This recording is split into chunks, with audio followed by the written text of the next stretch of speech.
সংসারে দুঃখ বলে কিছু নাই।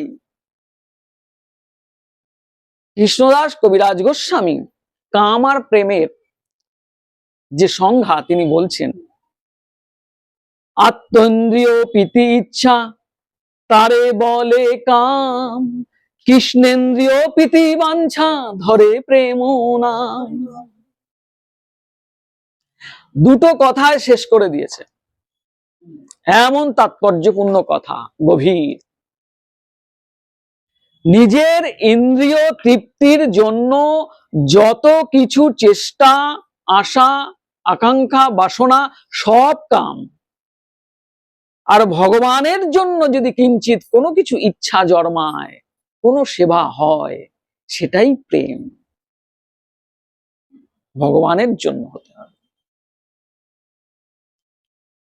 তো আমাদের তো ভগবানের জন্য হয় না, আমাদের সংসারের জন্য হয়ে বসে রয়েছে।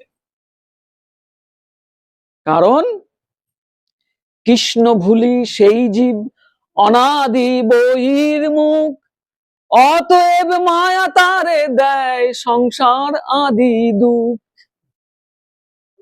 আমরা কৃষ্ণকে ভুলে গেছি, কৃষ্ণকে ভুলে গেছি, অনাদিকাল থেকে আমরা বহির্মুখ, কৃষ্ণর সম্মুখ হচ্ছি না।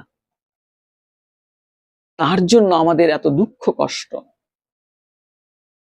সংসারে দুঃখ বলে কিছু নাই।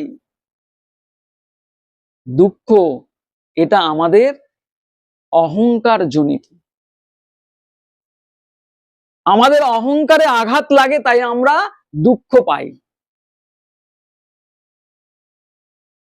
যখন এই অহংকার এই মসৃণিত শান্ত হয়ে যায়, এই অহংকার আর থাকে না, বিগলিত হয়ে যায়, নষ্ট হয়ে যায়, তখন আমাদের দুঃখও থাকে না। তখন এই শান্ত হয়ে যায়, সে শান্ত দশা প্রাপ্ত হয়, মসৃণিত শান্ত, মমতা অতিশয়াঙ্কিত। ভগবানের জন্য মমতা তৈরি হয়, এটাকে বলা হচ্ছে প্রেম। ভক্তি কাকে বলা হচ্ছে? বলছে অনন্য মমতা, বিষ্ণু মমতা, প্রেম সঙ্গতা ভক্তির উচ্চতে। ভীষ্ম প্রহ্লাদ উদ্ধব নারদই।